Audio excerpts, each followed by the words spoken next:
apa namanya sempat sharing apa namanya data ya untuk analisis situasi di awal gitu.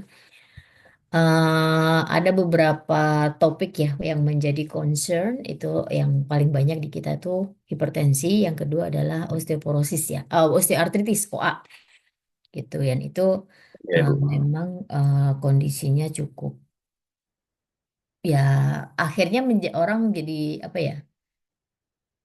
Itu apa namanya beradaptasi ya dengan kondisi itu ya meskipun yang paling bahaya dari hipertensi kan nanti ada resiko-resiko kerusakan organ yang mengancam kalau tidak dikendalikan dengan baik gitu. Jadi intinya nanti untuk ketika memberikan edukasi, Bapak Ibu bisa memberikan model-model edukasi yang berbagai macam, misalnya mau bikin cooking class, misalnya memasak makanan rendah garam gitu atau makanan atau membuat diet ya.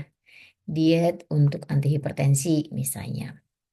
Diet untuk makanan orang dengan hipertensi itu juga bisa atau menggunakan edukasi atau exercise yang tujuannya untuk membantu ya memudahkan atau membantu melakukan stimulasi peredaran darah dan lain sebagainya untuk orang hipertensi atau bisa juga menggunakan akupressure ya. Akupresur sederhana yang bisa dipraktekkan oleh para lansia itu untuk hipertensi.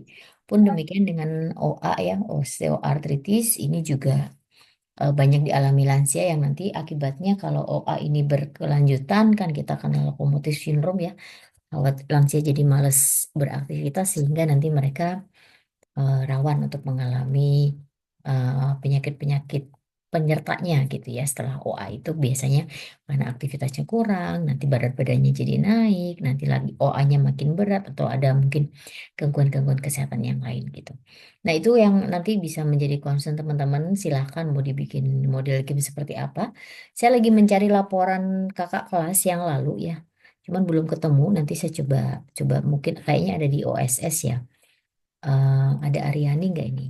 Nanti coba dicarikan di OSS ya. Nanti saya coba minta teman-teman Asdos karena ini kan kemarin kan karena menjadi tugas UAS ya. Jadi itu kita ini kan di OSS. Itu nanti kurang lebih seperti itu ya. Jadi memang yang pertama kali harus dipersiapkan adalah proposal. Jadi proposal nanti ditujukan ke Indonesia Ramah Lansia. Kemudian bahwa ya proposal inilah yang akan menjadi kerangka acuan ya teman-teman melakukan kegiatan praktek belajar lapangan. Jadi di situ nanti teman-teman bisa melihat apa bisa dari data yang disampaikan tadi ya, dari data yang disampaikan ada dua penyakit setidaknya ya yang menjadi concern. Nah, itu sebenarnya bisa dibungkus dalam materi-materi yang bermacam-macam ya bisa masuknya misalnya ke metabolic syndrome tapi fokusnya pada penanganan itunya gitu penanganan. Nah, oh, oke ini bermanfaat untuk osteoartritis tapi juga bermanfaat untuk metabolic syndrome gitu. Jadi intinya kemarin kan sempat ada ya saya sharekan ya mata ajar yang disampaikan di standar satu itu ada 12 Bapak Bapak itu bisa pilih di situ gitu. Nah, itu kalau nanti ditanya jumlah jumlah muridnya berapa, itu akan sangat-sangat mengikuti karena kita punya 9.000 ya. Kita punya 9.000 dan kita kelasnya sangat banyak sekali. Nanti yang kita akan lakukan adalah kita nggak bisa ngatur jadwal mereka, teman-teman yang mengikuti jadwalnya para lansia gitu. Jadi nanti yang available, yang matching sama tanggal teman-teman akan melakukan PKM itu kelas mana, itulah yang nanti akan menjadi sasaran teman-teman gitu. Setidaknya nanti di hari itu harus ada dua kelas ya, karena itu nanti di hari yang sama teman-teman akan dipecah ya, dipecah dalam dua grup. Terserah mau dipecah atau mau di kayak lebih enak sih sebenarnya paralel ya. Satu ke kelompok mana, satu ke kelompok mana. Nanti dari situ nanti siangnya kita kumpul terus teman-teman bisa paparan di situ. Itu rencana untuk PKL praktek belajar lapangannya. Sama nanti jadi kemarin mau bareng sama itu ya. Mau dibarengin sama kelas offline ya. Benar? Iya, Ibu. Kami jadinya akan ada teman-teman dari Kalimantan juga akan terbang di Mm-mm. sehingga tanggal 1 kuliah Mm-mm. sore Ya, kami rame-rame ke Bandung mungkin nggak Bandung, bisa. oke. Jadi tanggal 2-nya bisa masuk kelas ya, boleh? Iya, tanggal 2 nya. Tapi hari Minggu nggak apa-apa kan di sana, Bu? Ya, itu Ya, nggak? nanti bisa kita kondisikan. Karena Oke, memang ada kelas-kelas yang memang dilaksanakan di hari Minggu. oke. Jadi, Kelompoknya juga jadinya terpisah, Bu. Masing-masing punya proposal gitu. ya harus dua memang betul. Ya, Harus dua, karena kan banyakan ya. Berapa sih? Ada 19 ya, ada yang 10, ada yang 9. siap. Ya, Benar, jadi Bu. nanti ada ya proposalnya terpisah, pun demikian aktivitinya. Nanti bikin aja ya semacam SAP lah ya. Semacam SAP ya, satuan acara penyuluhan ya. Kegiatannya apa? Misalnya ada yang mau memberikan senam untuk hipertensi. Senam ini dideskripsikan senamnya, kalau bisa ada gerakan-gerakannya. Syukur-syukur ada videonya gitu. Nanti logisnya disampaikan. Nah, nanti teman-teman biasanya teknisnya itu diawali dengan penyuluhan dulu. Oke, materinya ini. Misalnya penyuluhan begini-begini. Nah, pelatihan atau exercise ini bisa membantu meringankan gejala penyakit ini gitu yang disampaikan gitu. Itu atau enggak hanya exercise ya, tapi bisa juga teman-teman pakai misalnya eh, apa namanya? Gizi ya. Ini kan pasti ada backgroundnya macam-macam ya yang ada di sini. Begitu. Oke, ada pertanyaan apa lagi? Silakan. Izin Ibu, Ya, maaf. Kelompok satu nanti dapatnya yang di Taman Sari yang suka jadi ya Bu, biar masukin ke proposal sekalian alamatnya. kita belum belum ininya ya. Ini aja deh proposalnya IRA Jawa Barat aja. Kita harus kumpul dulu. Jadi tadi mungkin untuk apa namanya kelasnya kita harus koordinasikan dulu juga dengan teman-teman yang ada di lapangan ya. Untuk teknis pelaksanaannya kapan nanti bisa jadi nanti di mana gitu ya. Kita upayakan cari kelasnya yang besar karena instrukturnya kan banyak kan ya. Nanti, jadi kita nanti cari kelas yang belum pernah terpapar. Kalau sebelum-sebelumnya kan udah pernah ya di beberapa kecamatan tuh sudah dapet. Jadi nanti kita carikan tempat atau lokus yang memang belum pernah terpapar dengan program PKM Mars Urindo gitu. Tapi nanti ini ya IRL Jawa Barat aja untuk lokusnya nanti menyesuaikan dengan kebutuhan di lapangan aja. Oh, baik Ibu. Jadi yang Belum bisa kemarin belum bisa dikirim belum memutuskan fax ya sekarang. Bu ya? Kenapa? Iya kemarin soal sempat dikabarin kalau dikirimkan dua alamat tersebut Ibu. Jadi itu belum fix ya Bu ya? Oh enggak usah ke alamat ke Oh itu iya, aja, ditujukan ke baik. Direktur IRL aja. Nanti biasanya teman-teman pengelola itu kita kumpulkan. Nah ini kayak ada materi ini, nanti mereka nyocokin juga apa ya kebutuhan mereka gitu. Iya, Biasanya punten Ibu, datanya maaf. tempat. Soalnya mengingat ini bukan kita pada mau ambil penginapan Bu rencananya. Jadi biar tadinya pikir biar kalau udah tahu lokasi biar enak itu biar nggak terlalu jauh penginapan sama lokasinya. Oh, ambil aja Bandung itu nggak jauh kok kemana-mana. Ambil aja Kemarin yang sih di tengah rencananya di mau kota. Ciampelas tadinya Ibu. Oh, Gimana mau di menurut Ibu? Amannya di mana kalian Bu? kalian berapa orang sih? Ini yang mau nginep rencana udah ada 16 orang Ibu. 15 orang. Oke. Iya. Kita tuh punya mitra hotel bagus, murah lagi. Di Mitranya IRL nanti bilang aja dari Ibu Susiana gitu nanti Oke. harganya cukup murah. Kita punya ada Ahadiat, ada Ilos ya, mitra-mitra kita itu yang mereka suka bantuin program-program kita. Atau kalau mau gampang sih di BTS itu udah ada Room INC gitu. Di situ juga mitra kita nanti bisa dapat harga favorit. Kita Pavian berarti nanti minta info ke Ibu. siap. Nanti tinggal di ini aja nanti diarahkan kemana-kemana. Emang nggak aja sih mau kemana mau di mana. Misalnya barangkali mau nginepnya di tempat yang rada-rada fancy juga boleh di tengah kota misalnya. Karena acara itu biasanya kelas itu biasanya mulainya jam 8 jam 9 gitu. Nanti selesai jam 11. Nah, nanti dari jam 11 kita bisa kumpul paparan ya. Nanti kalau bisa sih saya coba upayakan paling di kantor IRL ya. Paparan nanti hasil ininya seperti apa. Atau semacam lokakarya mini ya. Nanti bagian-bagian apa saja yang masuk ke dalam laporan. Nah, untuk untuk materi ya nanti biasanya ada juga begini. Teman-teman itu misalnya nih mau menggunakan mengasih materi hipertensi ya, karena salah satu yang topik yang banyak apa kasus yang banyak ditemukan di IRL itu adalah hipertensi. Misalnya teman-teman mau mengukur tentang resiko penyakit jantung, misalnya itu bisa juga gitu. Atau mau apa? Jadi ada screening-screening kalau memungkinkan ya. Kalau enggak juga nggak apa-apa. Jadi manggalah saya saya sesuaikan dengan kebutuhan. Jadi mau ngapain mengapainnya. Karena banyak sekali ya kalau ide-ide karena kita sudah berapa kali mengadakan kunjungan lapangan, proposal dan laporannya juga sudah ada. Sebentar saya coba cek dulu yang lama.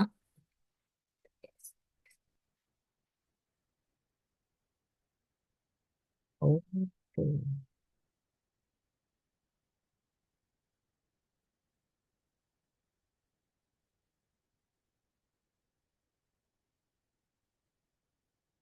Ini Waslam. Boleh Cihampelas juga boleh, deket sih sebenarnya mah. Asal pagi-pagi mah udah nggak akan macet kalau Bandung. Di Pasteur, daerah Pasteur juga ada. Kalau Pasteur tuh dekat dengan kantor kita.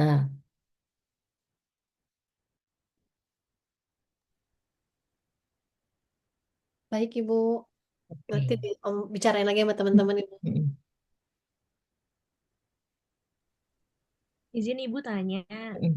kira-kira jumlah pesertanya berapa banyak ya Bu rata-rata ya tiap lokusnya? Rata-rata Di itu yang saat ini sudah ini ya, itu sekitar 70-an, 50 sampai 70 ya persiapannya. Ada juga yang Hmm, kelas jumbo itu sampai 180 itu ada juga. oke baik Bu. Kurang lebih segitu sih di bawah 100 sih rata-rata ya. Bisa ambil nilai tengahnya 70-an kali gitu ya Bu ya Mm, untuk di mm. usaha. Oh iya, nanti satu lagi ya untuk praktek lapangan ini biasanya nanti dari teman-teman itu ada reward buat ke ya entah kenang-kenangan berupa apalah gitu ya. Nanti untuk dibagikan ke lansia. Bisa media edukasi, bisa produk-produk apa gitu ya. Dulu dulu dulu seperti itu. Em, ada juga yang ngasih apa sih atau diberikan games ya. Nanti ada games untuk menilai keberhasilan ya, untuk evaluasi keberhasilan pemberian materi. Nanti ada kuis-kuis yang diberikan dan nanti penilaiannya bisa apa namanya? Untuk pemberi jawaban yang benar bisa mendapatkan hadiah yang sudah disediakan gitu. Itu atau sebentar ya saya kok nyari itunya nggak ketemu ya sebentar. OSS itu OSS-nya nggak kebuka.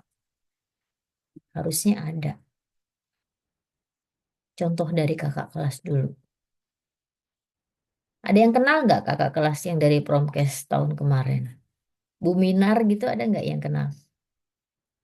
Bu Herli? Saya tidak kenal, Bu. Kami punya teman kelas yang pernah mengikuti Mm-mm. PKL duluan, namanya Dokter Silvi. Oh iya Sylvia, boleh boleh. Mm-mm. Terus udah Sehingga, dapet. ya, sehingga dengan kerangka konsepnya dia, kita jadiin referensi untuk Mm-mm. menyusun proposal draft. Nah, Mm-mm. sambil nanti kita akan minta masukan dari eh, seperti arahan Ibu ya untuk Ya. koordinasi dengan Bu Trisna. Mm-mm. Mm-mm.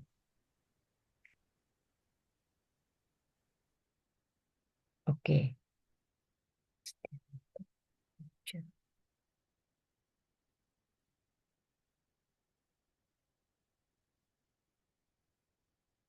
Boleh, boleh nanti untuk bentuk itunya apa laporan dan juga bentuk teknis di lapangannya.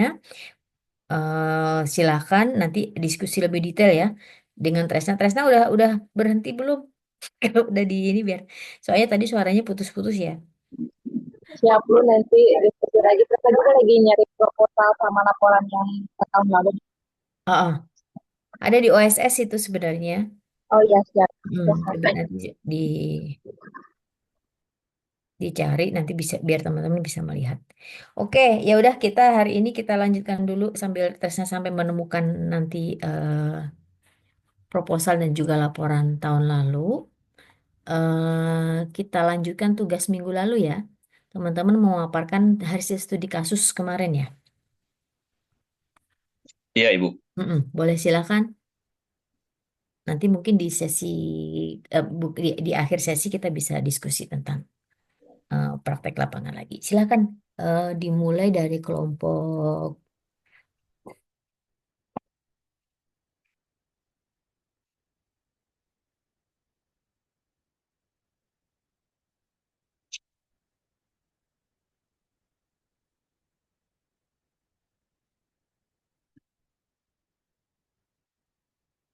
Kelompok 1 Ibu ya? Boleh mulai dari kelompok satu atau yang siap duluan. Oke.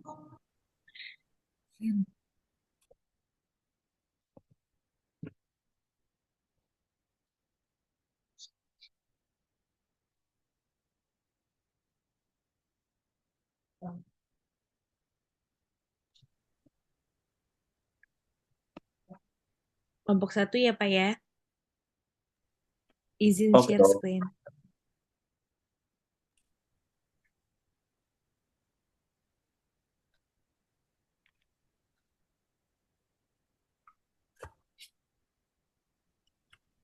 Jadi lanjut Dok Tiara. Bisa dibesarin lagi nggak ya, Dok?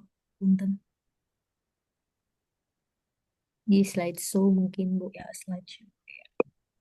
Baik, Assalamualaikum warahmatullahi wabarakatuh. Selamat siang. Mohon izin, Bu Susi dan rekan-rekan sekalian. Kami dari kelompok 1 akan mencoba memaparkan mengenai tahapan dan langkah membuat program promosi kesehatan di Puskesmas Praya NTB dengan tema Healthy Eating. Kelompok 1 ini terdiri dari saya sendiri, kemudian ada Ibu Resti, Dokter Afriani, kemudian Bu Nina, Bu Delvi, Bu Anissa, dan Dokter Vina.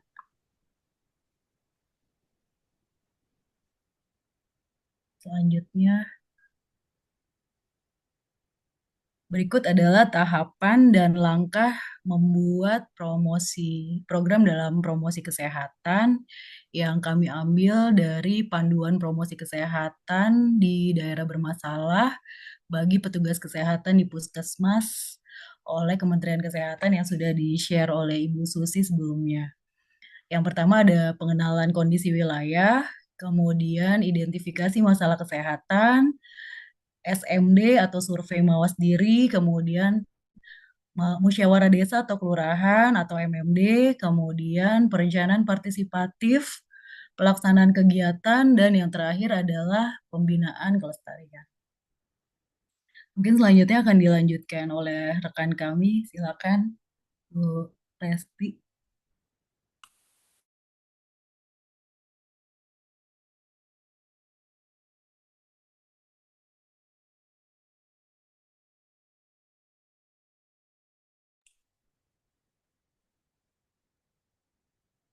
Bu Resti. Boleh dilanjut Dokter Afri. Oh, iya. Baik, pengenalan wilayah, Kecamatan Praya ada di Nusa Tenggara Barat, di mana Kecamatan Praya adalah sebuah kecamatan di Kabupaten Lombok Tengah, Nusa Tenggara Barat. Praya juga merupakan ibu kota Kabupaten Lombok Tengah. Pada pertengahan tahun 2023, jumlah penduduk Praya mencapai 131.929 jiwa. Mata pencarian penduduk Praya di Lombok Tengah itu dari sektor pertanian, industri, jasa, perdagangan, angkutan, dan konstruksi. Puskesmas Praya merupakan salah satu UPTD yang sudah menganut BLUD. Lanjut. Identifikasi masalah kesehatan Masalah kesehatan yang dihadapi saat ini adalah makin meningkatnya kasus penyakit tidak menular seperti hipertensi, penyakit jantung, diabetes mellitus, dan kanker.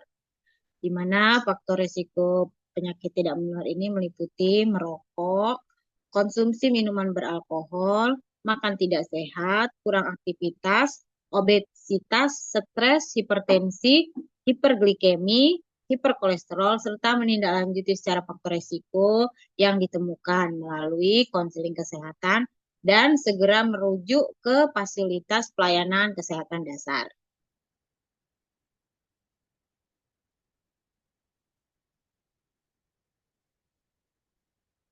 Lanjut, Dokter Vina siapa? Kak Nina ada? Boleh Bu Delvi, Bu.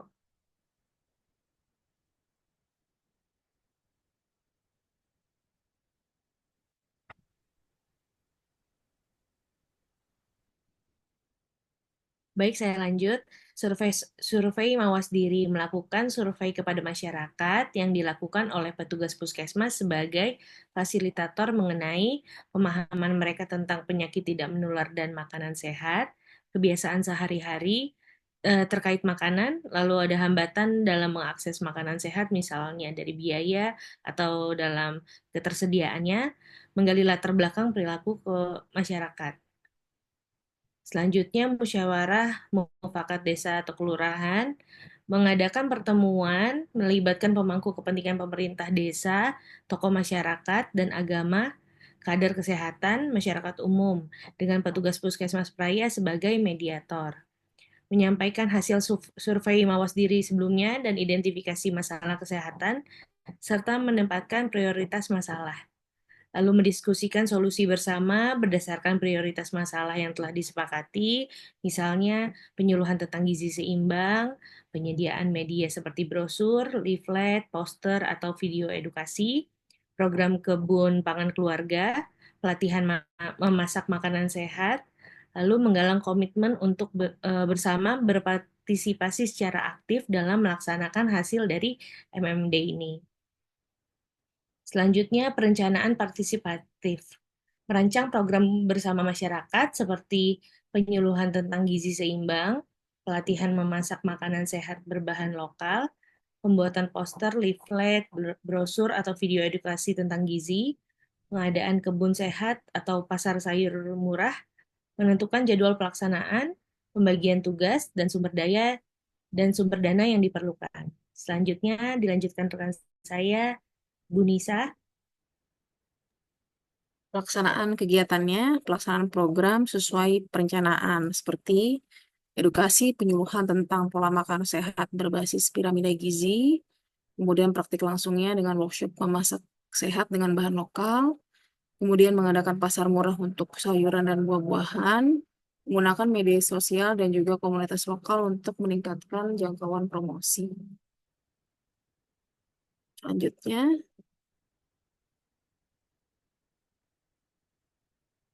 pembinaan kelestarian dengan melakukan monitoring dan evaluasi rutin setiap pelaksanaan.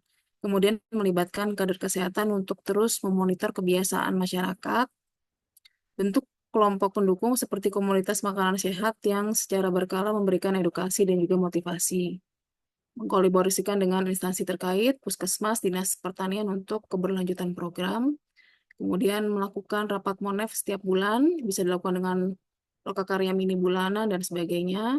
Kemudian umpan balik dilakukan untuk memantau dampak program dengan evaluasi berkala. Misalnya survei perubahan kebiasaan makan setiap 6 bulan. Selanjutnya akan dilanjutkan oleh Bu Delvi. Ya, terima kasih teman-teman. Demikian diskusi dari kelompok kami. Iya, itu tadi langsung aja deh nanti kita panel ya, saling mengomentari masing-masing grup ya. Silakan lanjut ke kelompok berikutnya.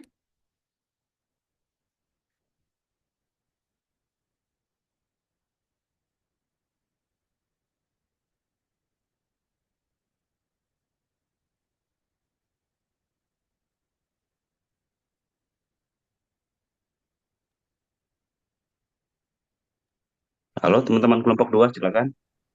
Ntar Pak, disiapkan dulu. Oke.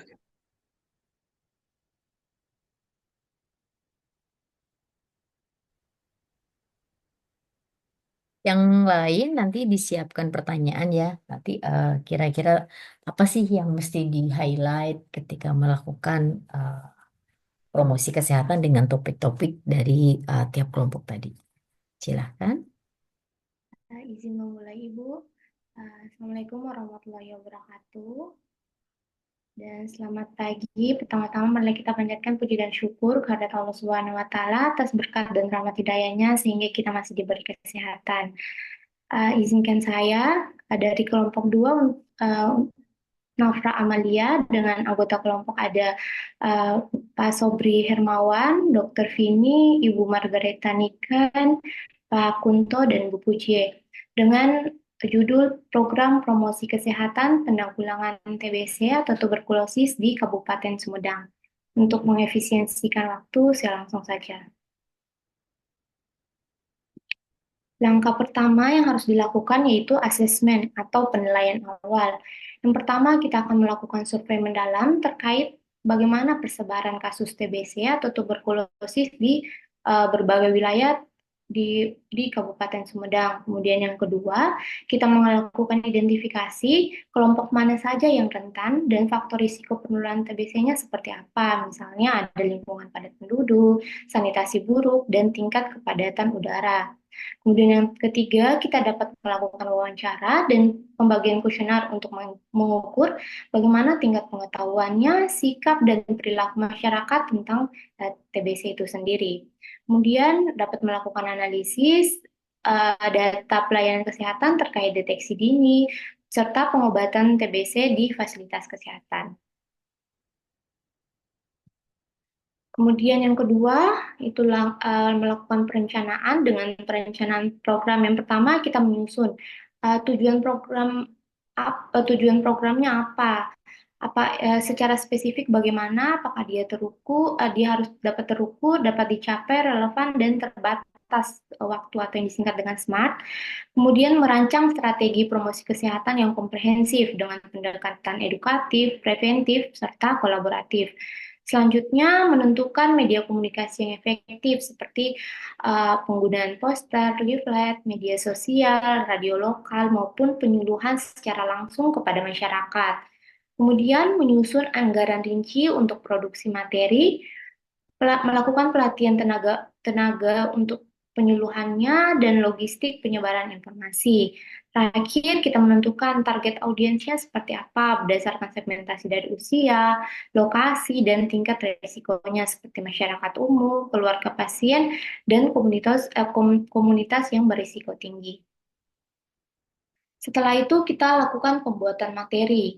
Dengan yang pertama yang harus kita perhatikan dalam pembuatan materi tersebut kita harus mencangkup gejala dari tuberkulosis itu sendiri, bagaimana cara penularannya, pencegahannya, dan pengobatannya yang berbasis terbukti secara ilmiah. Kemudian kita dapat mendesain dari posternya atau leaflet dan infografis yang menarik dengan bahasa yang sederhana serta mudah dipahami. Kemudian kita juga dapat menyiapkan video edukatif interaktif serta modul pelatihan untuk penyuluhan kesehatan di puskesmas maupun pada kader kesehatan masyarakatnya. Dan terakhir, kita dapat mengembangkan konten kampanye di media sosial berupa video pendek, ilustrasi, dan cerita inspiratif dari penyintas tuberkulosis itu sendiri. Langkah 4, kita dapat lakukan uji coba maupun kita lakukan revisi jika dari hasil uji coba tersebut masih ada yang kurang. Yang pertama, kita lakukan uji coba dengan penyebaran materi di komunitas, contohnya di pedesaan yang memang risiko tinggi terhadap tuberkulosis itu sendiri. Kemudian mengadakan forum diskusi kelompok yang terarah dengan masyarakat dan tenaga kesehatan untuk mendapat masukan. Kemudian melakukan revisi materi berdasarkan hasil uji coba tadi, dan kita lihat umpan baliknya yang diterima seperti apa. Kemudian menyesuaikan media dan strategi penyampaian pesannya sesuai dengan karakter dari audiensnya. Selanjutnya akan dilanjutkan oleh Bu Niken. Saya persilakan. Baik, saya lanjutkan langkah kelima, yaitu tentang pelaksanaan implementasi dari program. Yang pertama, dengan meluncurkan program kampanye kesehatan TBC secara resmi melalui media massa dan media sosial. Yang kedua, menyebarkan materi edukasi di fasilitas umum seperti di puskesmas, sekolah, pasar, dan tempat ibadah. Kemudian mengadakan penyuluhan langsung dan pelatihan kader kesehatan di desa-desa dengan angka kasus TBC tertinggi. Yang keempat, bekerja sama dengan tokoh masyarakat, pemuka agama, dan organisasi lokal untuk mendukung kampanye tersebut. Kemudian menyediakan layanan pemeriksaan dahak gratis dan konsultasi di puskesmas untuk deteksi dini TBC. Langkah selanjutnya, langkah keenam, pemantauan dan evaluasi, yaitu dengan monitoring dan evaluasi program. Yang pertama, melakukan survei berkala untuk mengukur peningkatan pengetahuan, sikap, dan perilaku masyarakat terhadap TBC. Yang kedua, memantau pelaksanaan program melalui laporan berkala dari puskesmas dan dari kader kesehatan. Kemudian, mengevaluasi efektivitas program dengan membandingkan data kasus TBC sebelum dan sesudah pelaksanaan program. Yang keempat, menyusun laporan hasil evaluasi untuk menjadi dasar pengembangan program di masa mendatang. Langkah selanjutnya, langkah ketujuh, yaitu umpan balik, feedback, dan pengembangan lanjutan. Langkah tersebut yaitu antara lain mengadakan pertemuan rutin dengan stakeholder dan masyarakat untuk mendiskusikan hasil program. Yang kedua, mengumpulkan umpan balik dari masyarakat, dari kader kesehatan, dan tenaga medis untuk perbaikan program. Yang ketiga, yaitu melakukan inovasi dan pengembangan strategi promosi berdasarkan hasil evaluasi dan umpan balik. Kemudian yang terakhir, yaitu mengintegrasikan program promosi kesehatan TBC dengan program kesehatan lainnya di tingkat daerah. Demikian dari kelompok kami untuk pemaparan ini. Terima kasih, waktu kami kembalikan kembali. Oke, terima kasih kelompok 2 TBC ya. Sampai dengan feedback yang akan dievaluasi. Nanti seperti apa next? Oke, Ya. izin share screen ya, Oke. teman-teman kelompok saya.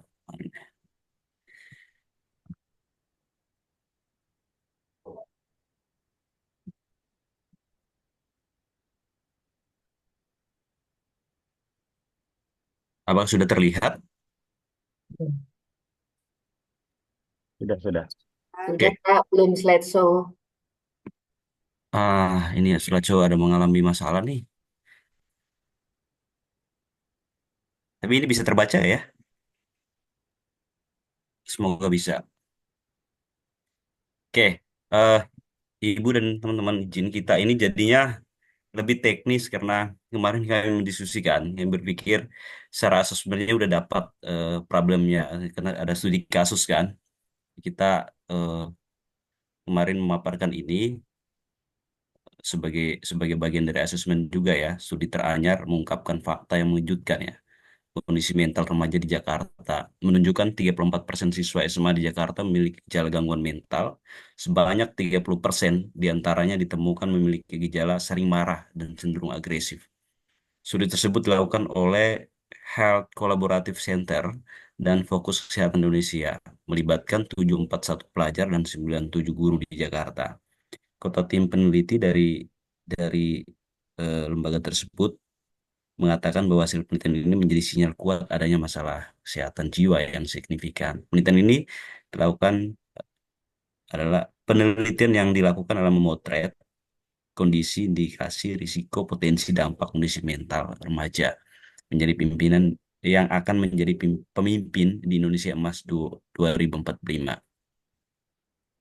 Lalu masalah-masalah ini umumnya disebabkan oleh konflik dengan teman sebaya 26%, memiliki gangguan emosional seperti kekhawatiran, 23%, hiperaktif yang mengganggu konsentrasi 29%. Angka prevalensi ini jauh melampaui ekspektasi berdasarkan penelitian-penelitian sebelumnya. Diperlukan analisis lebih mendalam untuk menemukan faktor yang berkontribusi. Pemilihan kota Jakarta sendiri dianggap sebagai daerah yang pas. Pasalnya, Jakarta dianggap memiliki karakteristik beragam sehingga mampu mewakili remaja di seluruh Indonesia. Review ini dilakukan dengan standar kaidah ilmiah. Kita pakai sampling 3 sekolah, ada Jakarta Selatan, Utara, dan Timur. 3 ini mewakili kondisi remaja yang ada di Jakarta. Sayangnya, meski masalah mental menjadi hantu, harus dihadapi remaja, masih sedikit dari mereka yang mendatangi ruang bimbingan konseling untuk curhat.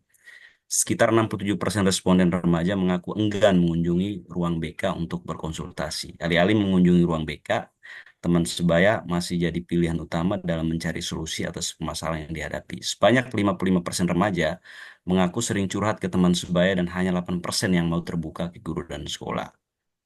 Kurang lebih itu eh, kami kemarin mendiskusikan ini sepertinya ini udah jadi asesmen ya. Kita tinggal langsung action melakukan kegiatan promosi kesehatannya. Sehingga rumusan program kami adalah satu, menganalisis langsung kebutuhan dan karakteristik audiensnya, merumuskan tujuan instruksionalnya, menentukan sasaran dan target, merumuskan materi secara rinci, mengembangkan alat pengukurannya, menulis naskah medianya, mengadakan tes dan revisi, lalu pelaksananya berkoordinasi dengan pihak guru, OSIS, komite sekolah, gitu. Kemudian melakukan monitoring dan evaluasi.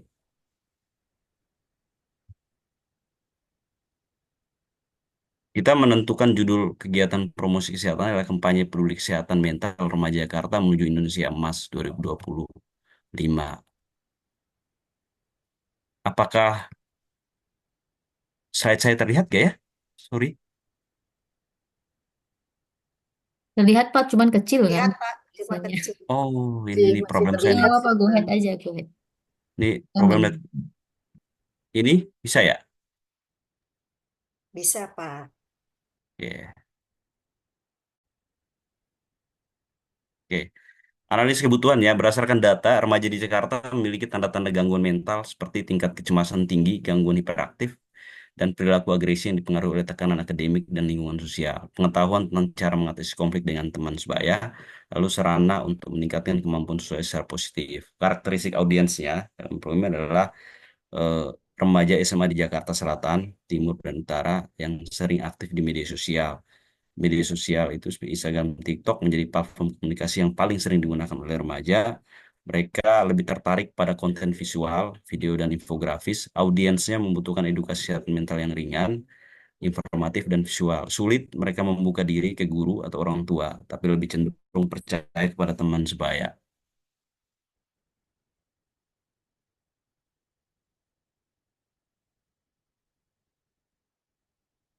Lalu tujuan instruksional dari program ini adalah meningkatkan pemahaman,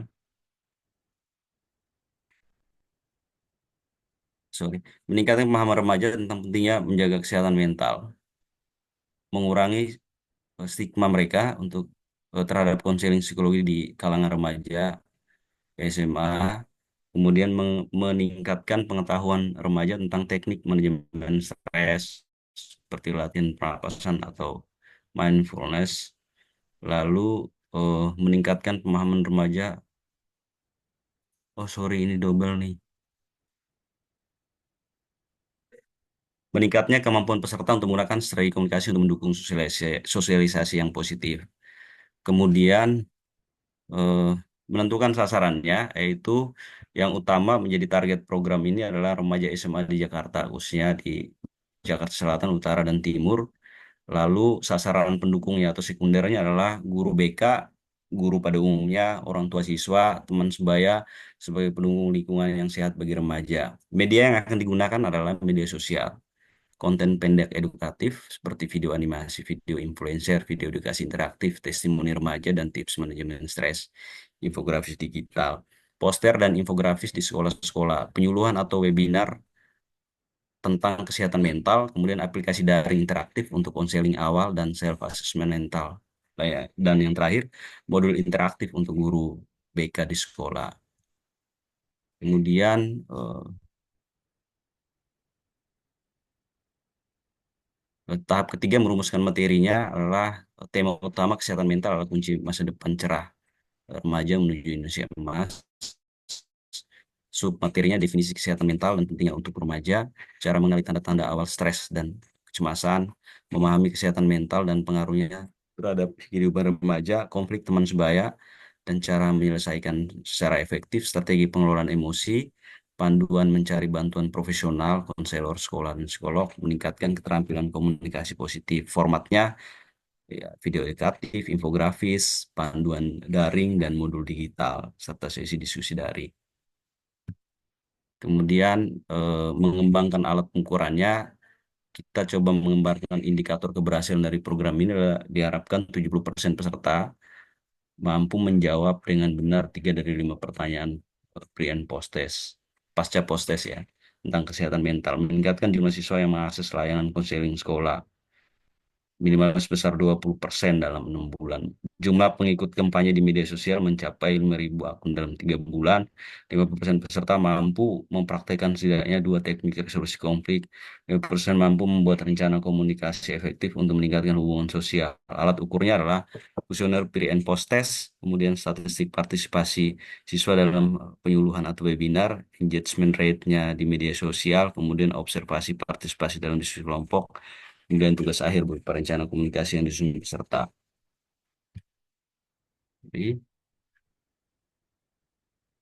naskah medianya itu poster infografis judulnya Kenali Stresmu, Jangan Biarkan Kesehatan Mental Terabaikan. Kontennya adalah daftar gejala stres, teknik sederhana untuk mengatasi stres, lalu barcode menuju layanan eh, konseling daring. Kemudian yang berikut langkah sederhana menjaga kesehatan mental, gambar visual, langkah praktis seperti meditasi, berbicara dengan teman, meminta bantuan profesional. Yang berikut dalam bentuk video, narasinya, tahukah kamu 7 dari 10 remaja merasa cemas setiap hari? Gejala cemas dapat berubah jantung berdebar-debar, pusing, keringat dingin, gelisah, dan lain-lain ya. Jangan khawatir, ada cara untuk mengatasinya. Coba tarik nafas. Ini tentang trik mengatasi ini ya, eh, masalah mental. Kemudian visualnya animasi sederhana tentang remaja yang merasa cemas. Lalu mencoba teknik pernapasan. Kok saya jadi baca sendiri ya? Maaf ya, saya lupa ya teman-teman. Lanjutkan ya, yang lain.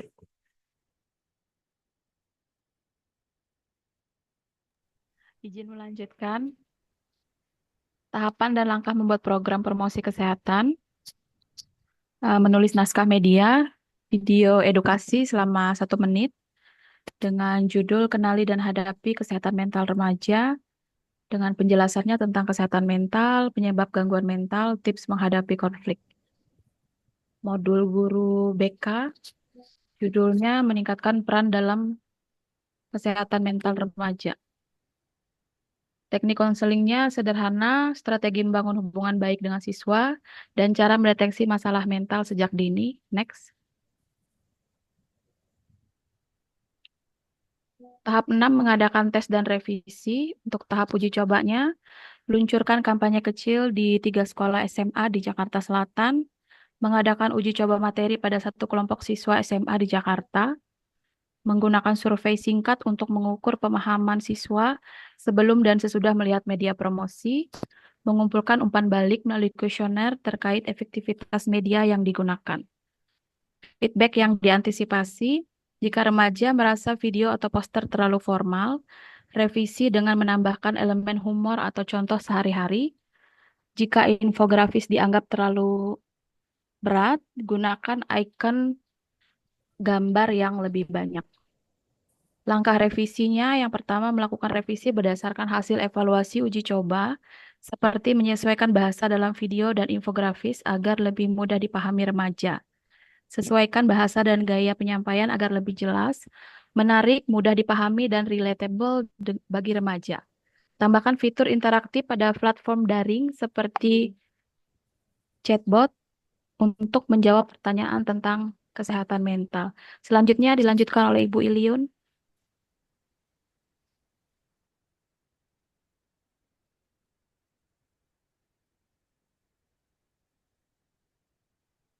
Saya lanjut lagi kali, Dok ya.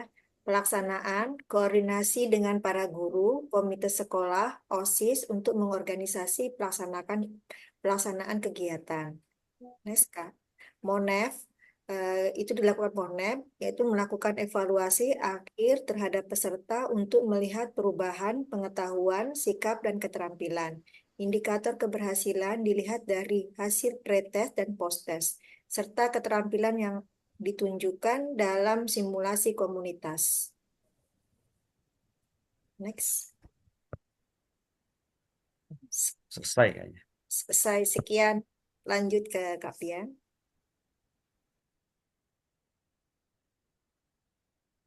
Ya demikian Bu, paparan 3 kelompok. Ya, baik, terima kasih Bapak Ibu ya. Jadi kalau kita lihat dari ketiga paparan tadi termasuk kasus yang di Praia ya. Jadi tadi yang di Lombok ya tentang penyakit tidak menular, dia hanya memaparkan tentang bagaimana meningkatkan peran serta masyarakat untuk pencegahan penyakit menular dari kasusnya ya. Cuman teman-teman sudah berusaha untuk mengembangkan ya apa sih yang mesti dilakukan dengan kondisi tadi ya tingginya kasus PTM di wilayah Puskesmas Praia. Kemudian silakan yang kedua tadi tentang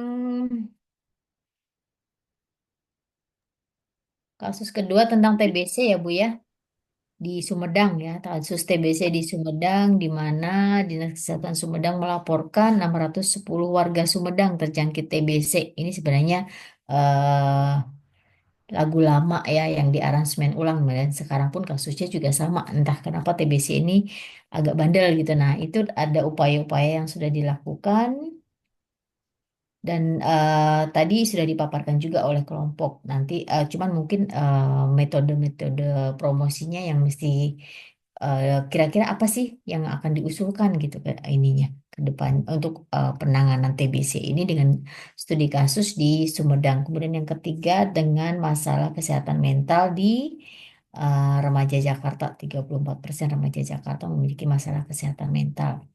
Nah ini tadi sudah bagus ya dipaparkan apa saja yang yang harus dilakukan membuat media-media termasuk pelibatan guru ini kan bagian dari apa namanya ada bina suasana di situ kemudian pelibatan stakeholder ya itu menjadi kunci dalam pelaksanaan promosi kesehatan. Silakan berdiskusi antar kelompok.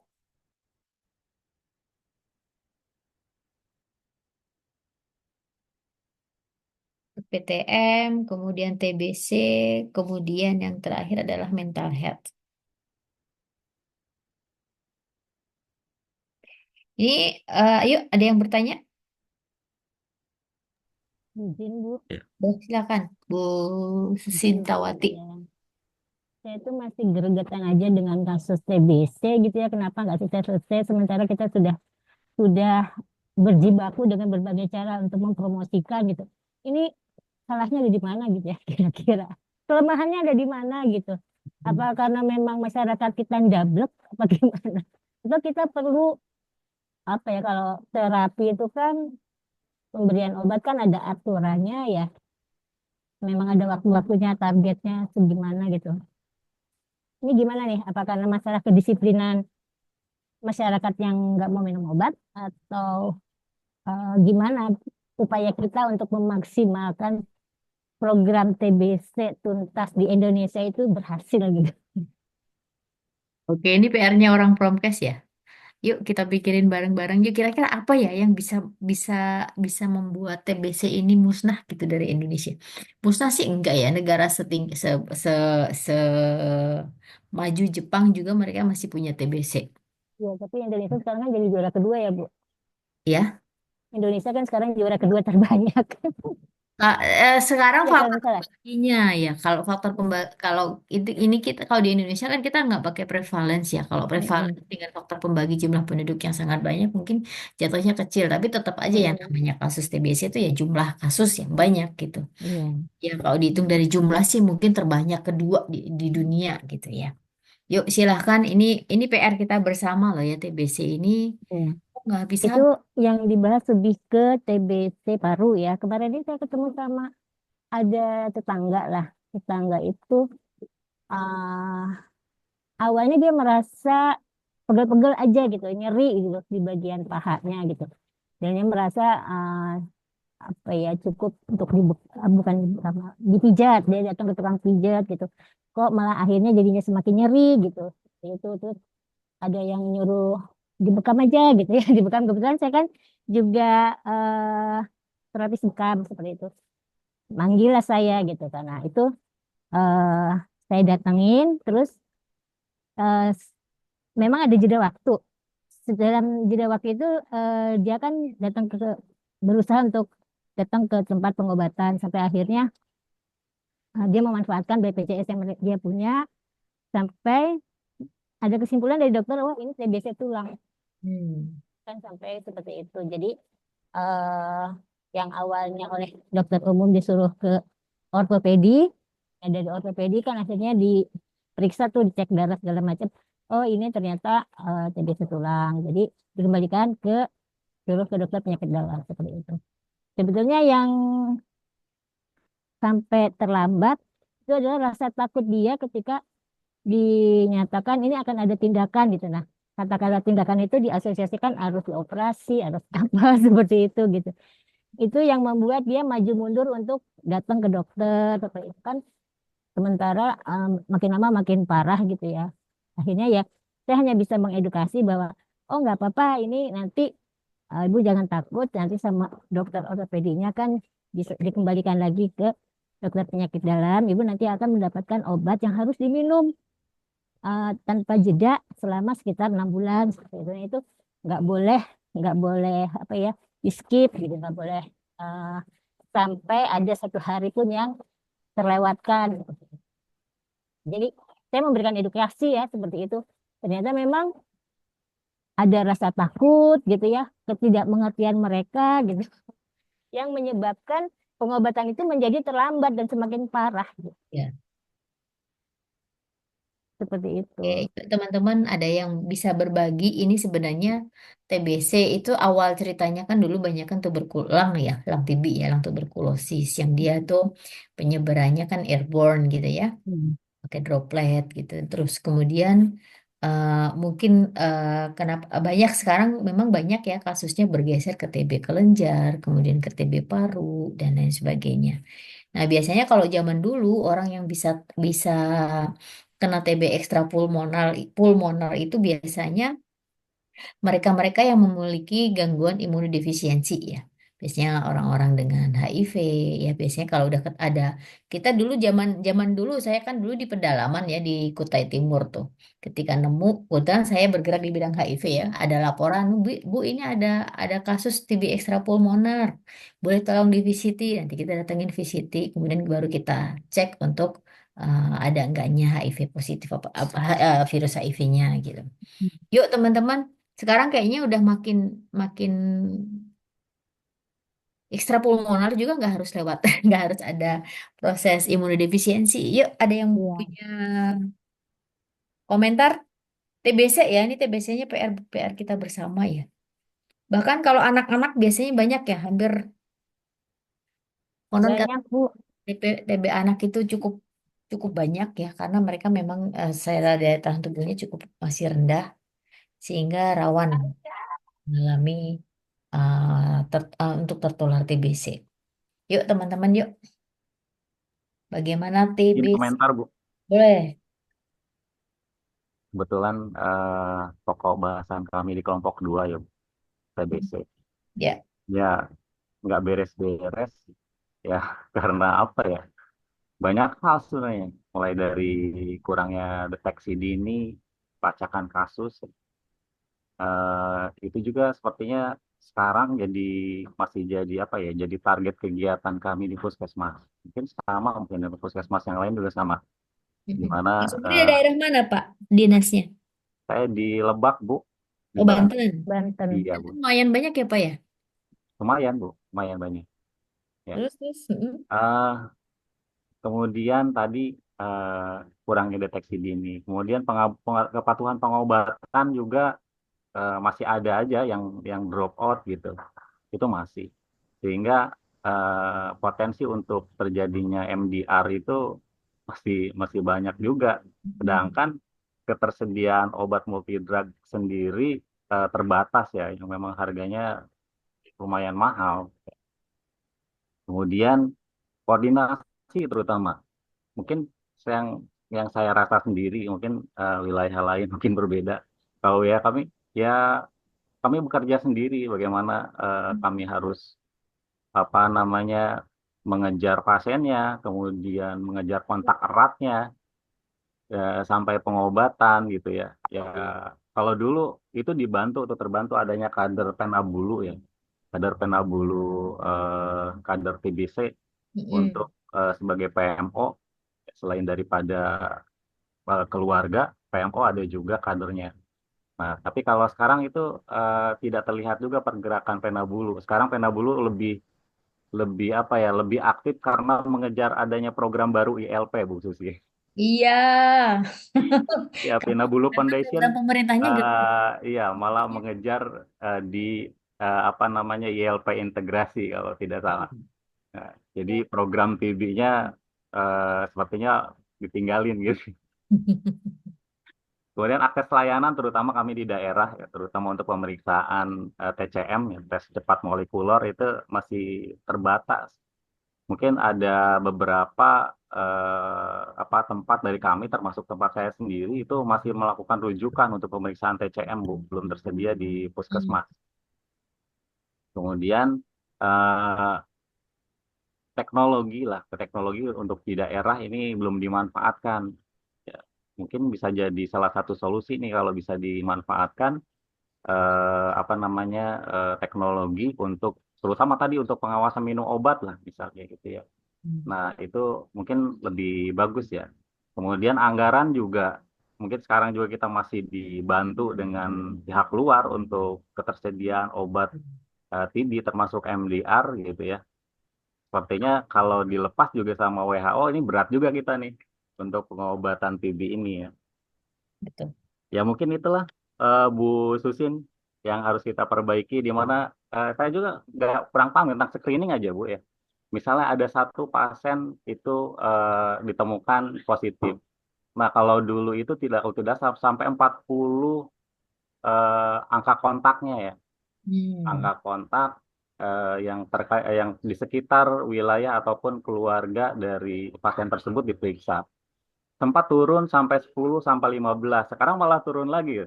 Kontak erat itu hanya 8 kalau tidak salah. Jadi gimana mau meningkat screeningnya gitu ya.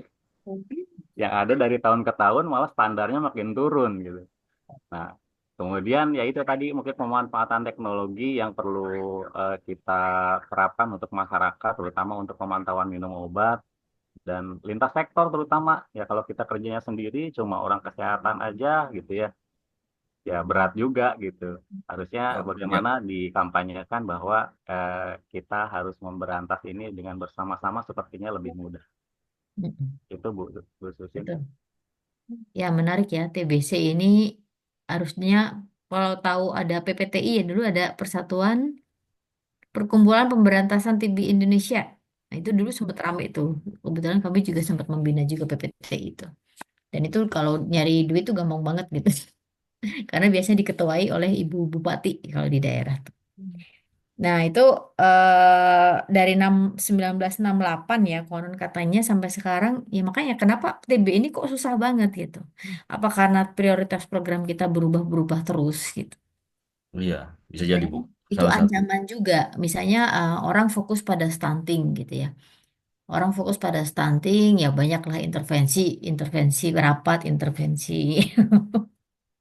Kelihatannya sejak dari zaman Belanda deh, Bu. Iya Karena makanya. Belanda kan di Bogor sampai bikin sanatorium ya, Iya, sama di betul betul. Cisarua.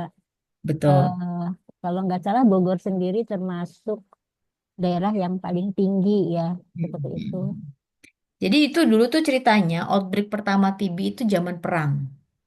Yang Hmm. salah satunya TB itu kan memang karena salah satunya ya karena penurunan daya tahan tubuh yang terjadi secara masif, kemudian terjadi mungkin banyak kasus kelaparan dan lain sebagainya sehingga penyebarannya cukup masif zaman dulu tuh. Maka di ya termasuk di Indonesia yang salah satunya. Kalau negara-negara lain udah pada lulus dari TB dan kayaknya kita tuh masih nyisa gitu. Indonesia, India ya, nomor satu India ya. Iya.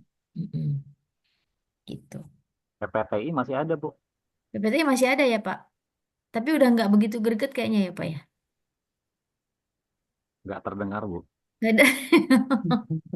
Saya ingat banget itu awal-awal 2000, 2000-an lah, 2005 sampai 2015-an itu cukup cukup ramai dan mereka cukup aktif juga gitu. Karena kalau pegang HIV biasanya itu bersinggungan sama mereka, jadi kita banyak berkolaborasi gitu. Sekarang udah agak sepi dan ketika saya tanya ke teman-teman, udah ini banyak akhirnya kadernya fokusnya pada stunting gitu. Hmm. Padahal kalau ada stunting ditangani, ini misalnya nih ya, kemudian TB-nya masih tetap ada, kayaknya masalahnya akan balik lagi gitu lagi ya. Itu Ini jadi perilaku juga ya, Bu ya. bisa Seperti jadi. meludah sembarangan itu kan juga sebetulnya jadi faktor Ya, penularan ya. betul. Perilaku masyarakat kita kan masih seperti itu, Nah, meludah iya, benar. sembarangan. Ya, itu sebenarnya tren itu kan udah bergeser ya Bu ya dibandingin zaman Hmm. dulu ya. Hmm. Orang-orang zaman sekarang kan udah mulai banyak. Sebenarnya kita sangat-sangat kebantu dengan COVID kemarin ya. Orang jadi lebih bersih, lebih bisa Iya. mengontrol dirinya sendiri gitu. Terutama untuk ekskreta yang mestinya dia selamatkan dari resiko penularan ke orang lain gitu. Tapi ya itu Hmm. tadi sampai sekarang pun begitu COVID-nya berhenti, ternyata muncul lagi, TB-nya rame lagi gitu. Entahlah, ini kayaknya ada apa sih di balik TB ini gitu. Hmm. Hmm. Sementara kita masih ya bergantung pengobatannya dari luar negeri gitu. Nah, itu kayaknya prioritas promosi kesehatannya mesti mesti dialihkan kembali gitu ke arah TB ini gitu. Jadi kita punya TB juga, kita punya penyakit tidak menular juga gitu. Yuk kita bergeser ke penyakit tidak menular tadi, Hmm. double burden ya. TB penyakit menularnya masih banyak. Ya memang yang tersisa di Indonesia tuh masih TB ya yang membunuh ya Hmm. gitu. Tapi penyakit tidak menularnya juga mengancam gitu. Ya baik Bu, terima kasih. Oke, ya itulah Bu, PR kita bersama ya Bu ya. Mungkin perlu apa gitu metode promosi yang bagaimana gitu. Orang tuh kadang aib loh kalau dibilang kena TB tuh, ya kan? Ya nggak dok. Betul, Isinya betul. aib,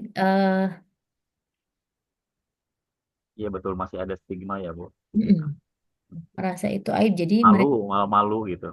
mm-mm. Image-nya kalau TB itu penyakitnya orang miskin yang tinggalnya di daerah kumuh gitu, bener nggak sih? Tapi saya surprise ya.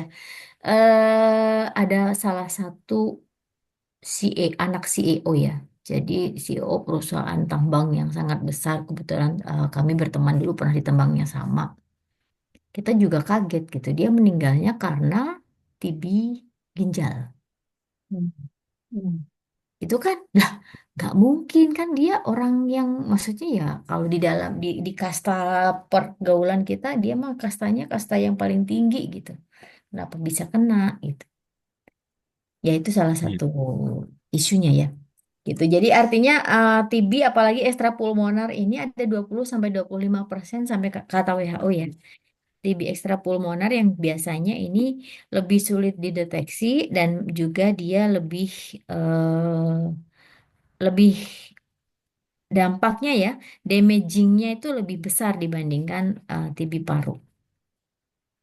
Tuh, jadi ini PR juga ya. Kenapa sih orang bisa TB-nya bisa sampai ke ekstrapulmoner gitu, bisa ke kulit, ke ginjal, ke tulang, ke perikard gitu. Tapi kalau dilihat trennya, kalau saya baca data di WHO yang ekstrapulmoner itu makin ke sini makin meningkat gitu. Nah, ini juga pertanyaan yang menarik ya. Oke, jadi PR buat kita semua, kira-kira metode promosinya apa nih untuk kelompok TB tadi? Iya. Ayo, Kalau metode promosinya apa kira-kira yang untuk kelompok TBC? Silakan, yang misalnya, eh ya kalau dulu kan banyak TOS ya, TOS TB, apalagi. eh yang rame untuk TB itu apa sih, Bu? Kalau yang ibu-ibu di puskesmas atau bapak-bapak Yang rame apanya, Bu? yang rame promosinya saat ini untuk pencegahan TBC? Oh, iya.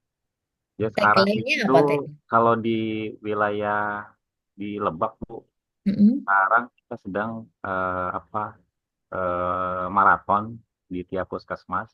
Mm-mm. Minimal itu kita datangkan pasien TB termasuk dengan kontak erat itu untuk Mm-mm. pemeriksaan fototoraks gitu. Oh, fototoraks ya. Fototoraks.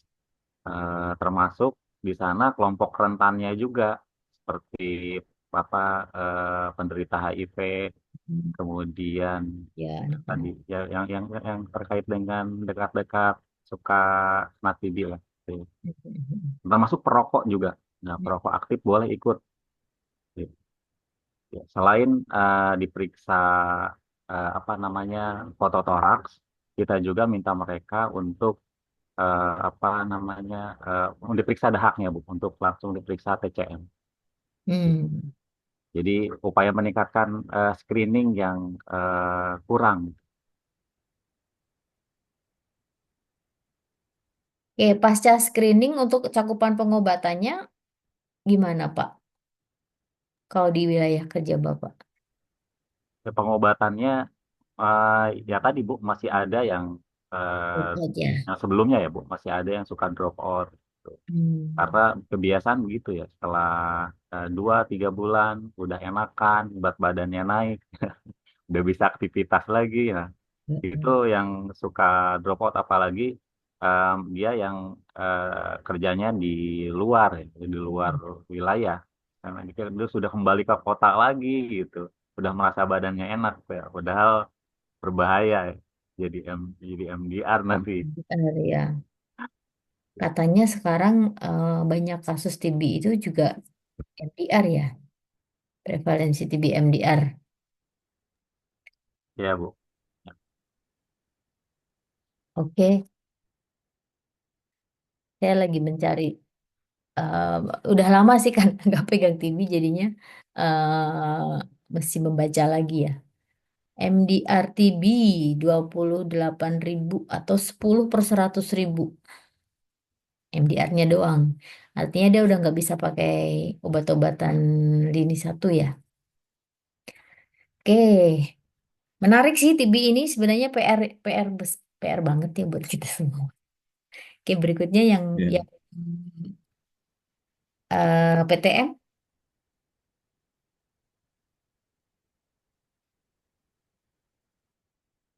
Kelompok PTM kira-kira promosi kesehatan masif seperti apa yang kita bisa eh tadi kan kalau yang di Praya itu kan cuma programnya ini, jadi pelibatan seluruh lapisan masyarakat gitu.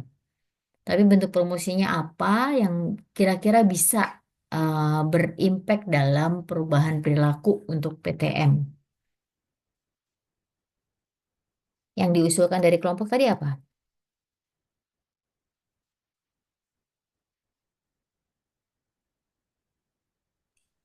Yang izin menjawab, Ibu, tadi dari kelompok kami untuk Puskesmas Peraya dan wilayah kerjanya, kami mengusulkan ada ya penyuluhan kesehatan, kemudian kan tadi dikaitkan dengan gizi ya Bu, kalau nggak salah, dengan gizi, sehingga kami melakukan juga demo masak sehat bersama, sehingga semoga bisa diterapkan dalam keseharian dari pasien-pasien PTM dengan mengikuti prosedur yang sudah diberikan pada saat pelaksanaan demo masak sehat itu. Kemudian kami juga mengajukan adanya media-media promosi mengingat demografi dari wilayah tersebut yang kesulitan dalam menjangkau internet, akses internet dan sebagainya. Jadi kami masih menggunakan media konvensional, dalam hal ini adalah media cetak, Ibu, seperti brosur, flyer yang yang rencananya mungkin akan ditempelkan di selain fasilitas-fasilitas umum juga ditempatkan di rumah, toko agama dan toko masyarakat. Karena kan di sana masih kental ya, Bu, kalau nggak salah di Peraya itu kekeluargaannya, jadi masih bergantung sekali pada tokoh agama dan tokoh masyarakat. Kemudian kami juga ada penanaman sumber makanan sehat seperti sumber protein nabati, ada sayuran seperti yang mudah diakses seperti kangkung organik dan sebagainya. Mungkin yang tadi dipaparkan seperti itu Ibu izin. Barangkali teman-teman ada yang tambahkan ya. Oke, Bu, bertanya dikit ya, Boleh. teman-teman. PTM ini saya jadi teringat dengan rokok sama alkohol ini adalah hal yang sangat common, sangat klasik, tapi kan berkontribusi ya terhadap beberapa PTM.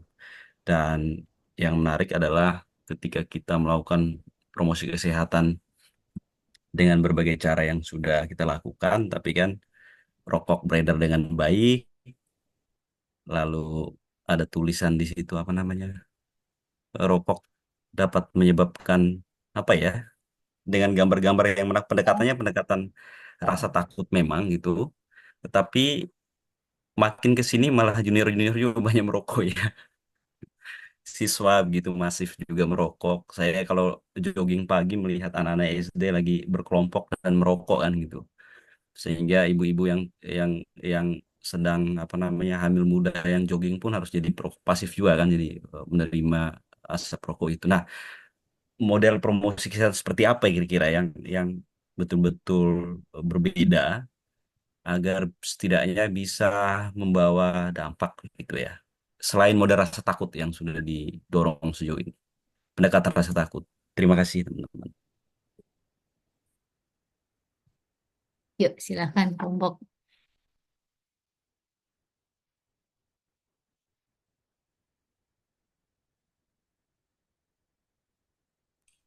Kalau untuk rokok sendiri mungkin kalau menurut saya agak susah ya promosi-promosi karena walaupun saat ini sudah dibatasi oleh pemerintah misalnya kan sudah tidak boleh ada iklan rokok yang terlalu gamblang di media-media sosial, kemudian pembeliannya pun dibatasi kan sudah ada, saya lupa pergub atau perdanya sudah ada dibatasi kalau rokok yang ada tidak boleh dipajang, jadi boleh menjual rokok tapi tidak boleh dipajang. Kemudian di perda tersebut juga diatur siapa saja yang boleh membeli rokok. Misalnya tidak boleh dijual pada anak di bawah umur, walaupun alasannya kadang-kadang suka diminta oleh orang tuanya untuk membeli, dalam hal ini ayah gitu kan. Tapi di perdanya itu sendiri saya pernah baca memang sudah ada distrik, artinya sudah ada batasan, ada boundaries golongan-golongan apa saja yang boleh membeli. Jadi kalau untuk promosi kesehatan yang paling ideal,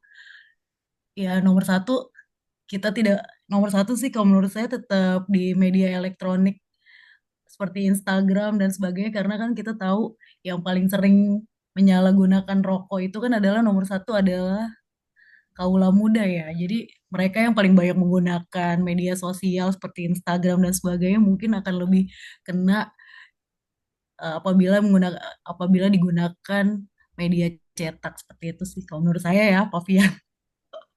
Jadi tergantung lagi segmentasinya promosi kesehatan tentang rokok sendiri, segmen apa yang akan kita tuju atau kita fokuskan seperti itu. Jadi dilihat dari usianya, kemudian dilihat dari demografi wilayah dan sebagainya sih Pak Fian. Mungkin seperti itu.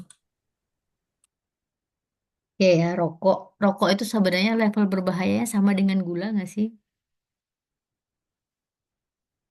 Izin sama dengan apa Bu? Gula. Mungkin Gula mirip-mirip ya Ya Bu. kan? Ya kan sama kan dengan gula Iya, iya. sebenarnya.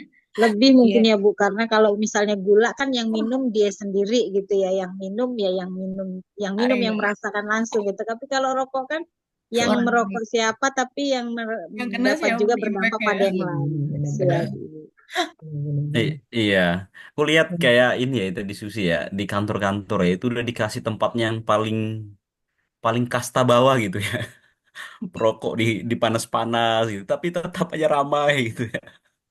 Kemudian apa praktek habitsnya di masyarakat itu jadi sesuatu yang berat ya, berat banget ya kita yang coba mengedukasi dari apa namanya komunitas-komunitas yang terdekat juga dengan gampangnya orang mengatakan bahwa ya kita yang lain juga mati cepat nih nggak rokok kan. Nah, itu benar. Iya. Kemudian Karena ini sekarang ini kan ada ini Bu yang katanya eh, benar apa gimana ya, belum belum tahu juga pastinya. Kalau penyakit penyebab rokok tidak ditanggung BPJS itu. Oh iya benar, bener ya? benar Bu, udah mulai berlaku katanya sih November sudah berlaku. Itu penyakit apa aja yang diidentifikasi?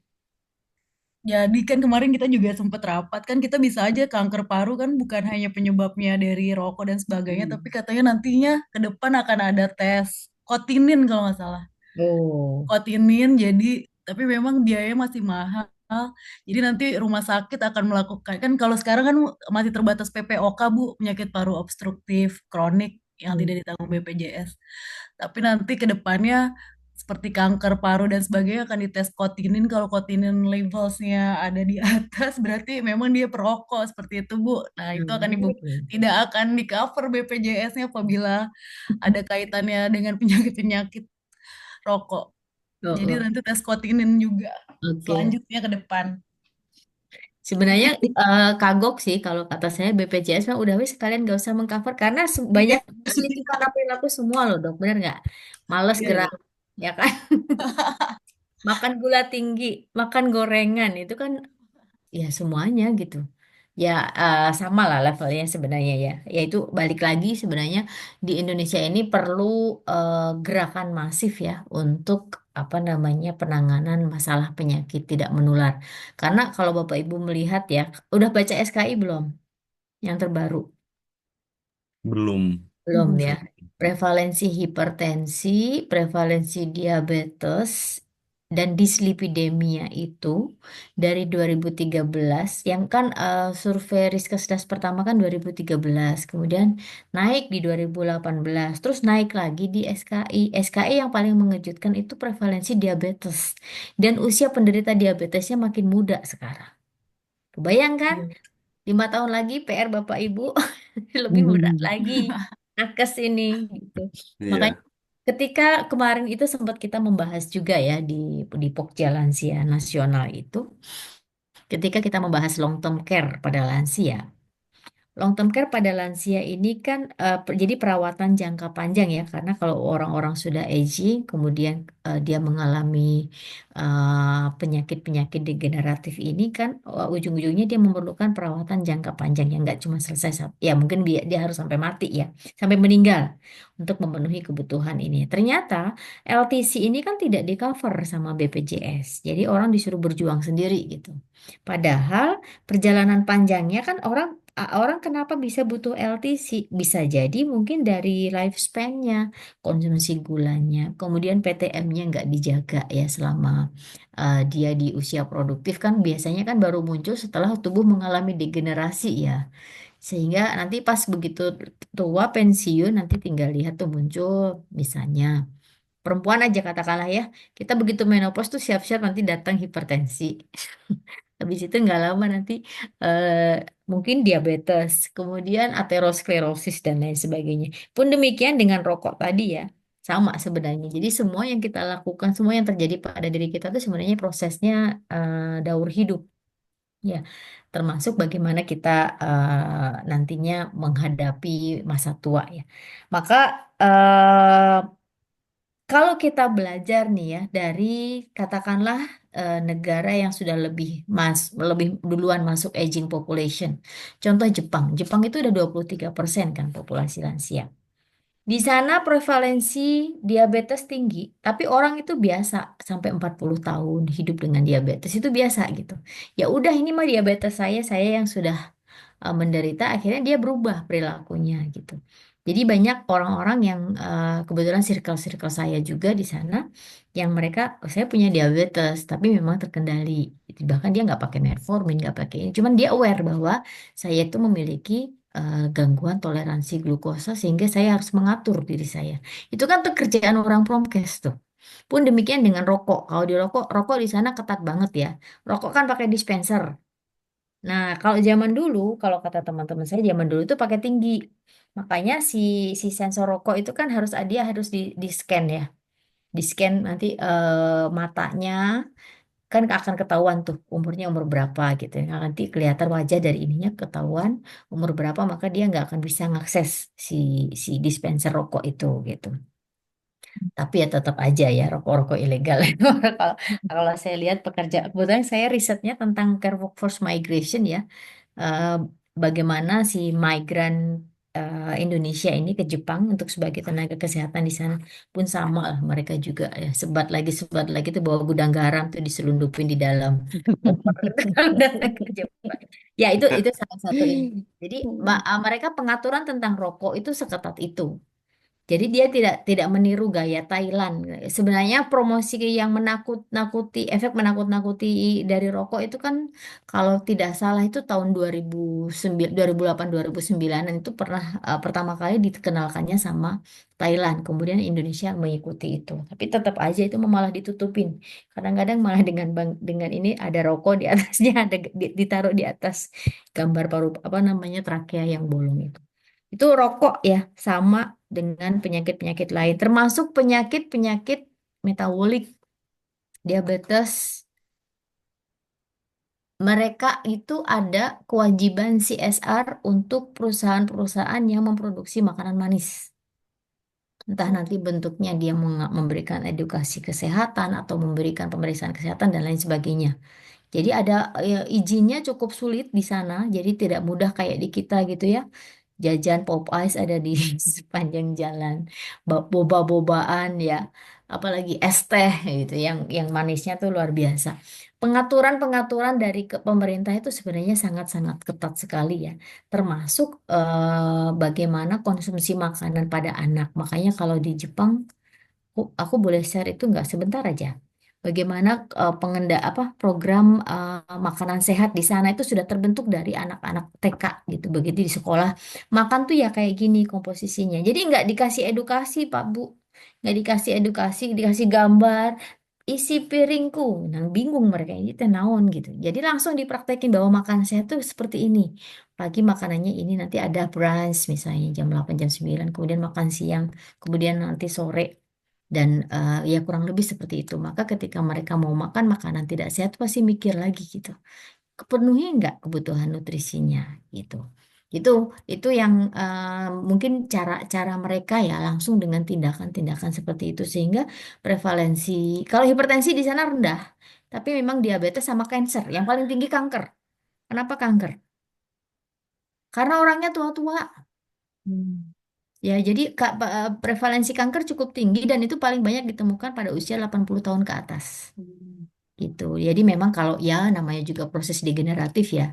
Kadang-kadang kalau sel-sel kita berdegenerasi itu salah satu yang terpicu nanti dia menjadi apa namanya keganasan.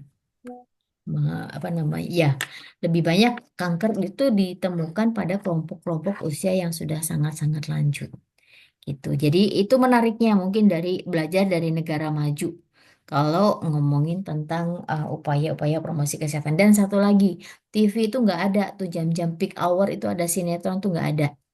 Dan mereka tuh selalu membahas nih, misalnya, oh lagi muncul, lagi seru makanan ini gitu. Kita ukur gulanya. Nah nanti mereka bikin eksperimen dan pemerintahnya itu sangat-sangat merangkul. Gak hanya pemerintah, tapi juga apa namanya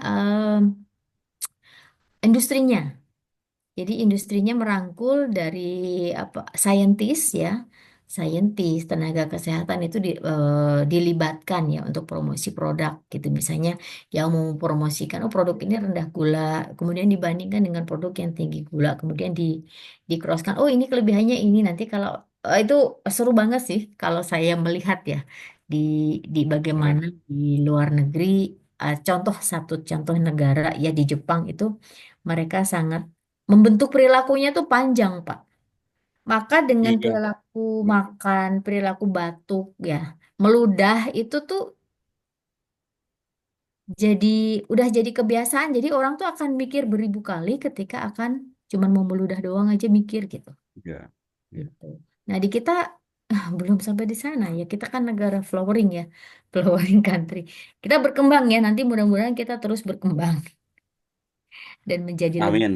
lagi gitu. Ya ini PR kita Mbak, semua. Kalau harus ada yang bergerak dari kitanya ya, Bapak Ibu ya. Saya mau share. Ibu, Mm-mm. Ibu, sebelum saya mau menyampaikan dikit yang tertarik dengan barusan Ibu sampaikan, tapi sekaligus mengingatkan kita kayaknya tinggal 4 atau 5 Oh menit ya, nih. tinggal 3 menit lagi. Oke. 5 menit lagi. Saya pikir eh, menjadi basis persoalan kita kayak tadi ya, bagaimana sebuah negara membangun apa namanya kebiasaan yang kuat bagi warganya ya. Kalau belajar dari Jepang kan, kita berbicara hari ini Jepang udah mulai puluhan bahkan ratusan tahun membangun habitus itu ya dengan berbagai macam peraturan, kebijakan dan penerapan di jalan. Kalau kalau mengingat hal sederhana aja soal sampah gitu ya, setiap setiap pertandingan sepak bola gimana melihat orang Jepang itu kayak iri banget gitu ya. Kapan kita bisa seperti itu gitu? Hal-hal praktis ternyata itu dibangun begitu lama ya dengan sistem yang mendukung baik di sekolah dan lain sebagainya. Pikir ini persoalan yang sangat mendasar ya di kita ya. Sangat bebas ya di kita di Indonesia. Ya itulah yang Baik, terjadi. Bu. Ya itu PR kita sih, PR kita sebenarnya dengan semakin tren ya, tren semakin bergeser, harusnya itu juga diikuti. Jangan sampai kita ngikutin tren. Tren rokok aja sekarang rokoknya jadi cakep-cakep, jadi wangi-wangi kan. Orang jadi nggak, oh nggak bau rokok kok ini mah wangi, namanya vape. Namanya vape jadi orang lebih bergeser pada vape. Oke, anyway itu tadi kurang lebih pesan-pesan ya promosi kesehatan ya, kebutuhan promosi kesehatan itu sebenarnya tidak hanya kita memberikan penyuluhan, kemudian memberikan poster. Mohon maaf kalau bos apa namanya daya kemampuan membaca kita tuh agak-agak rendah ya di Indonesia. Itu makanya ketika kita memberikan pesan berupa tulisan tuh biasanya lewat-lewat aja. Tapi nggak apa-apa, tetap harus diperlukan hal-hal semacam itu gitu. Itu kurang lebih tentang upaya-upaya kesehatan yang menjadi PR kita bersama. Tapi saya yakin begitu sudah masuk usia lanjut, ini saya sudah membuktikan. Nanti Bapak Ibu silahkan berinteraksi lagi, berinteraksi sendiri dengan para lansia. Begitu sudah masuk usia lanjut, awareness mereka tuh sangat-sangat tinggi sekali dan saya sangat amazed dengan hal itu. Karena masih Oke, muda oke. kayaknya, aku nggak apa-apa. Kalau udah tua itu baru kerasa satu persatu. Nanti akan melihat sendiri bagaimana Bapak Ibu bisa memberikan edukasi. Tadi saya sudah kirimkan contoh laporan ya, yang dari kakak kelas. Nanti Bapak Ibu bisa kurang lebih mengikuti pola berpikirnya mereka, tapi tidak menutup kemungkinan Bapak Ibu bisa berkreasi dengan kebutuhan atau minat Bapak Ibu sendiri ya. Di sini kan pasti punya pengalaman dan juga pemahamannya sangat baik tentang isu-isu kesehatan yang dimiliki. Gitu mungkin ya untuk pertemuan hari ini pas jam 13 nanti kita bertemu lagi di bulan depan sorry minggu depan nanti kita akan membahas tentang podcast jadi podcast atau apa namanya komunikasi kesehatan melalui media AVA ya audiovisual nanti dua kemudian berarti tanggal 25 nanti kita bisa masuk dengan podcast tanggal 1 kita langsung praktek podcast nanti di ruang podcast Urindo saya akan booking dulu untuk ruangannya. Oke, Baik, Bu. terima kasih. Terima Sampai kasih. bertemu lagi. Baik, Dokumentasi dulu, Ya, Pak Pian. ya.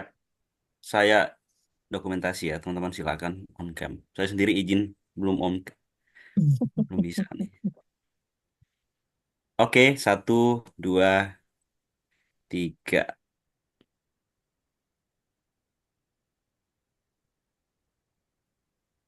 Sudah ya. Terima kasih banyak, Bu. terima kasih. Terima Saya izin live ya. kasih. Selamat Terima siang. kasih, Bu. Assalamualaikum warahmatullahi wabarakatuh. Tentang